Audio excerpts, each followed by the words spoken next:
Quando você vê na internet alguém falando que os anos 90 quase destruíram o gênero de super-herói por completo naquela década, acredite, ela tá falando a verdade. Parece a dona... Quadrinhos horríveis eram feitos e os filmes então eram verdadeiras abominações da humanidade. Quase tudo era muito ruim. E um desses projetos horríveis e que graças a Deus foi cancelado foi o filme do Superman do Nicolas Cage. E vem comigo porque hoje eu vou te contar tudo sobre esse lixo. E quando eu digo lixo, é lixo mesmo, porque a produção desse negócio foi, cara, foi algo inimaginável.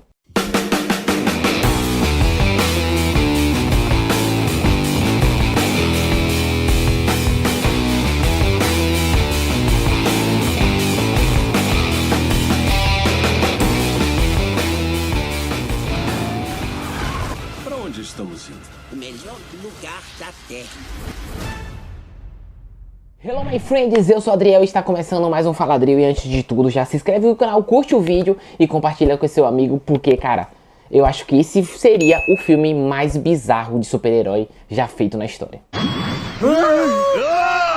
Nossa jornada se inicia nos anos 90 e naquela década o Superman estava bem alta com o público. A clássica HQ A Morte do Superman tinha acabado de ser lançada e ela vendeu como água. Até mesmo reportagem na TV HQ ganhou. A série As Aventuras de Lois Clark também foi um fenômeno e ainda no ano de 1996 estreou a tão amada série animada do Superman. O personagem estava com muita mídia, ele estava bem alta e querendo lucrar muito mais com o Homem de Aço, a Warner achou que seria uma boa ideia trazer o Superman de volta aos cinemas com um filme que pudesse agradar o máximo de pessoas possíveis. E para ajudar na produção, eles contrataram o Jon Peters, que era um cara que já estava familiarizado com o filme de super-heróis, graças a seu trabalho na produção do filme do Batman do Tim Burton, e guarde o nome desse cara porque ele vai ser bem importante nessa história. Jon Peters. O nome do filme também foi escolhido, Superman Reborn.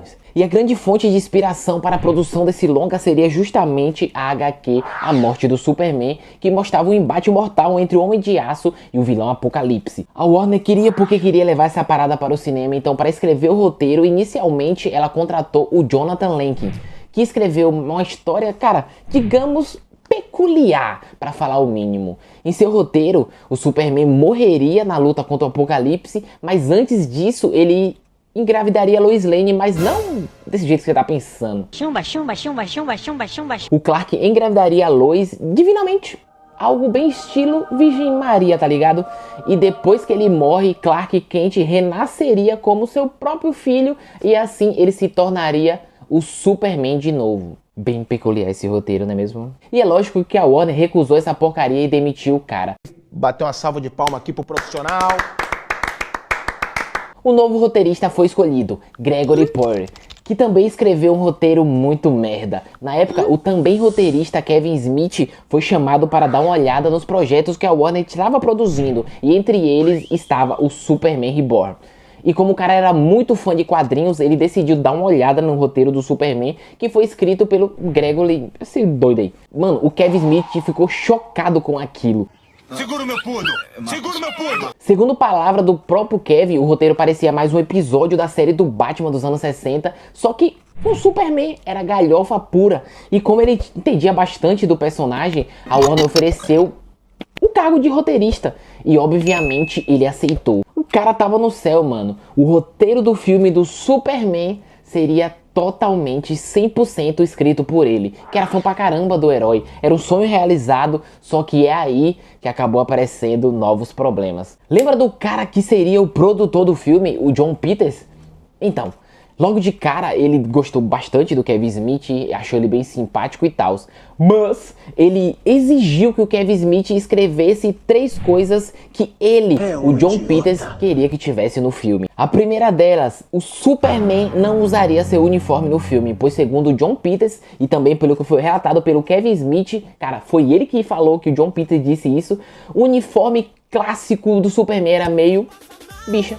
Puta do argumento! Segunda coisa, o Superman não iria voar. De jeito nenhum. Cara, porque na mente dele isso era bem idiota. Como assim, mano? O Superman?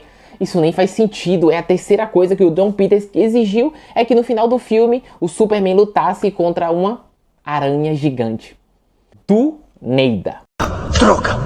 é um idiota. Diferente do Kevin Smith, o John Peters não entendia droga nenhuma de Superman. O cara nem mesmo sabia o nome do planeta natal do Superman. O brother tava no mundo da lua. E isso não bastasse esses absurdos que ele exigiu, ele fez mais exigências depois. Quando ele leu o roteiro do Kevin Smith, ele achou maneiro, a história era boa, tinha um Apocalipse matando o Superman, tinha um Brainiac, tinha um Lex Luthor, só que tinha um problema. Mesmo com tudo isso, o filme tinha poucas cenas de ação. E para tentar resolver esse problema, o John Peters pediu para que na cena que o Brainiac vá até a Fortaleza da Solidão, depois que o Superman morrer, é claro, o Brainiac lutasse contra ursos polares. Agora imagina que cena mágica. O fuck Brainiac, colecionador de mundos, um puta de um intelecto, cara, querendo governar o universo inteiro, saindo na mão com o sino da Coca-Cola. O cara tava muito louco pra pensar num negócio desse, cara. E acredite, piora, já era 1997. Naquele ano, houve o relançamento da trilogia clássica de Star Wars nos cinemas. E o John Peters, ele adorou aquela experiência. Ele gostou tanto do filme que ele quis trazer elementos de Star Wars pra colocar no roteiro do Kevin Smith. Cara, como eu disse anteriormente, o John Peters, ele gostava do Kevin Smith. Tanto que ainda em 97, ele foi assistir a estreia de um filme do Kevin Smith chamado Procura-se Amy. E nesse filme, ele adorou o personagem interpretado pelo Dwight Kiro, que era o personagem gay. Principalmente a voz que ele tinha. O John Peters curtiu tanto a voz daquele cara que ele teve a brilhante ideia de criar um ajudante pro Brainiac. E onde se encaixa Star Wars nesse tudo? Vem comigo. O John Peters achou que seria uma ideia bacana misturar o R2-D2 com esse personagem de Procura-se Amy. E assim criar o ajudante do Brainiac. Resumindo, ele queria colocar o R2-D2 gay no filme do Superman. O próprio Kevin Smith falou isso. Really? You want the robot to sound like a gay black man? And he said that's what this movie needs is just a gay R2-D2. É muito louco! E ele também queria colocar um cachorro parecido com o Chewbacca, como se fosse o mascote do Lex Luthor. Cara, sem zoeira, só pra vender boneco. E como vocês devem ter reparado, o Nicolas Cage não entrou na história ainda. Calma que já ele entra. Passou-se o tempo, o Tim Burton, diretor de Batman e Batman Retorno, foi contratado para ser o diretor do filme. E ao receber o roteiro do Kevin Smith, adivinha o que aconteceu? O Tim Burton não gostou do roteiro, porque segundo ele, estava muito fiel aos quadrinhos e ele não queria fazer isso. Sinceramente, eu não tenho que comentar sobre isso. E por causa disso, o Kevin Smith acabou saindo do projeto e o roteiro ficou na mão da equipe do Tim Burton. O filme então recebeu um novo nome. Agora o filme seria chamado Superman Lives, ou Superman Vive em uma tradução literal. E acredite, as bizarrices pioraram quando esse cara chegou. Assim como John Peters, o Tim Burton também não curtia muito a história do Superman voar. Então o que ele fez? Ele criou um Batmóvel pro Superman. O Superman dirigindo um carro na porra do filme. Nossa, que bosta!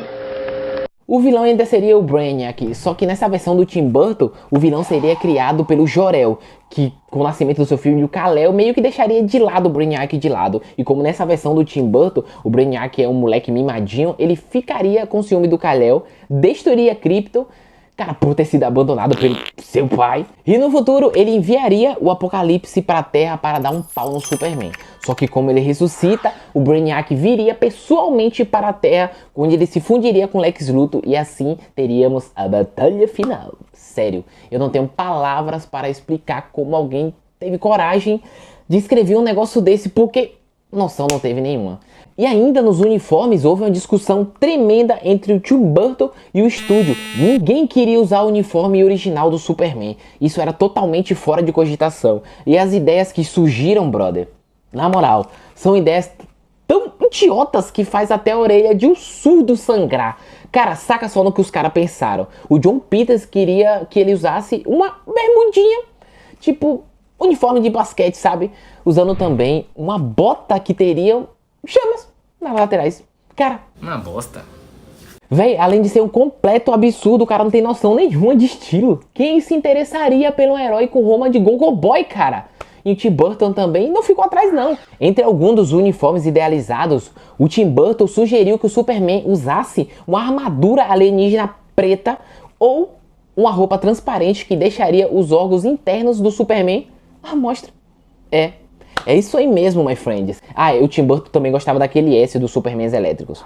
Outra coisa que esses dois malucos também queriam era que o Superman tivesse um lado mais sombrio, por assim dizer. E o filme destacaria bastante o lado homicida do Superman.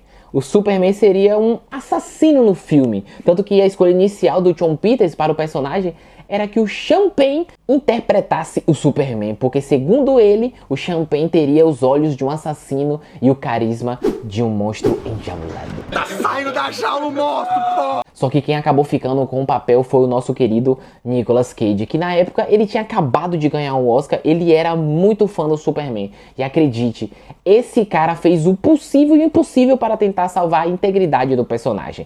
Para fazer o Superman, o Nicolas fez duas exigências. Primeiro, o Superman tem que usar o uniforme dele. Não essa palhaçada de roupa de gogo boy.